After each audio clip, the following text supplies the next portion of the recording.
હજી એક ખનીજમાંથી પ્રશ્ન આવ્યો જોજો ગુજરાતમાં બોક્સાઇટ સૌથી મોટા પ્રમાણમાં ક્યાંથી મળી આવે છે બોક્સાઇટ આપો જવાબો પણ એ કહેજો કે આ કોની કાચી ધાતુ છે આ કોની કાચી ધાતુ છે આવો પ્રશ્ન પૂછાય તો જવાબ આપી દેવાનો હા એ તો તમે કહેશો જ પણ બોક્સાઇટ સૌપ્રથમ ક્યાંથી મળી આવ્યું હતું આ બહુ અઘરો પ્રશ્ન સૌપ્રથમ ક્યાંથી મળી આવ્યું હતું આ પ્રશ્ન અઘરો છે ચાલો લ્યો દો જવાબ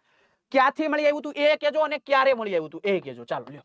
100% આમાં અમે જરાય ખોટા નથી આ કોની કાચી ધાતુ છે તો કે આ એલ્યુમિનિયમની કાચી ધાતુ છે કોની એલ્યુમિનિયમની કાચી ધાતુ છે આ સૌપ્રથમ ફ્રાન્સની અંદર એક વિસ્તાર આવેલો છે જેનું નામ છે લેસબાક્સ આ લેસબાક્સ નામના વિસ્તારમાંથી મળી આવ્યું હતું એટલે આપણે એને બોક્સાઇટ કહીએ બીજું કાંઈ નવું તીર મારવાનું નથી અહીંયા બીજું કાંઈ નવું તીર નથી મારવાનું 1823 માં મળ્યું હતું ઈસવીસન 1823 માં મળ્યું હતું પણ ગુજરાતમાં તમને પૂછે તો ત્યાં જામનગર અને કચ્છ સિવાય બીજું કાંઈ